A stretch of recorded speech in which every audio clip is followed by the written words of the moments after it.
Now we're starting our unit on human anatomy and physiology.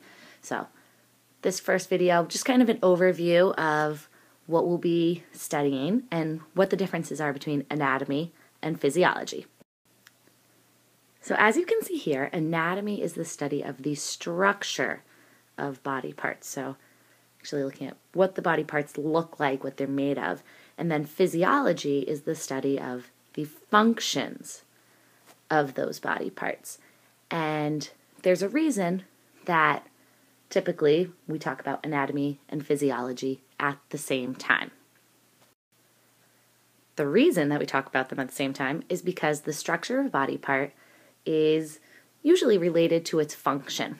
Okay, so one example we could think about are your teeth. And if you think about all of the different types of teeth you have your incisors, ones in the front here, which are really good if you want to like bite into a carrot stick.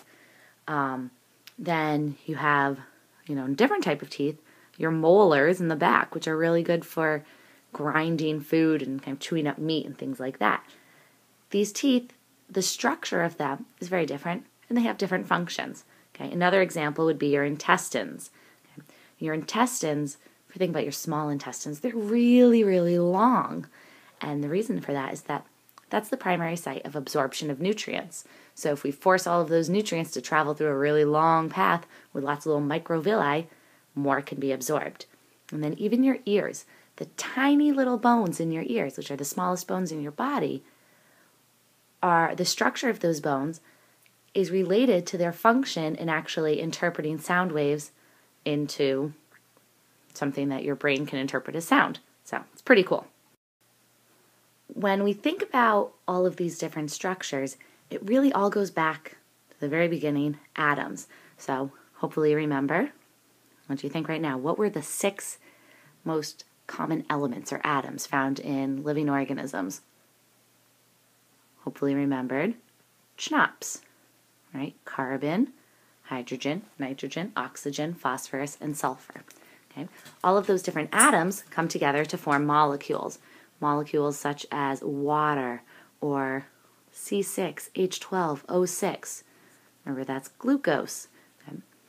So those different molecules that we talked about, the sugars, the lipids, the carbohydrates, so that's a sugar, the proteins, the nucleic acids, then all of those molecules come together to form organelles. The nucleus, mitochondria, ribosomes, lysosomes, Golgi apparatus, etc. Then the cells.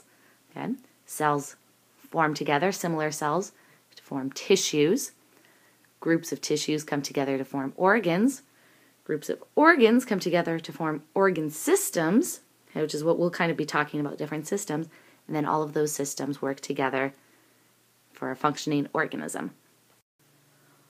One thing I want you to keep in mind as we talk about anatomy, we'll be looking at organ systems. So we'll spend a day or two talking about these different systems, but I want you to remember that they're connected to one another. And that's going to be your follow-up question. Once you think about picking 2 or 3 different systems and explaining some of the connections between those systems.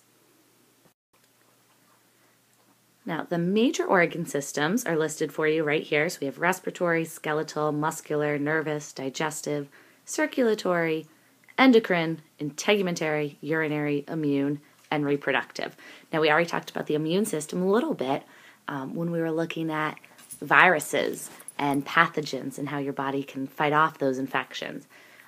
We've talked about the reproductive system a little bit when we talked about meiosis, okay, and the testes and the ovaries and the location of those germ cells and how they're different.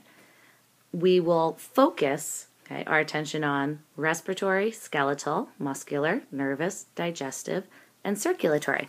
We'll also talk briefly about the endocrine system. We won't really get into integumentary or urinary or the immune or reproductive system anymore, but little bits and pieces will come up because they are all connected. And that's what I want you to think about now and respond on Edmodo.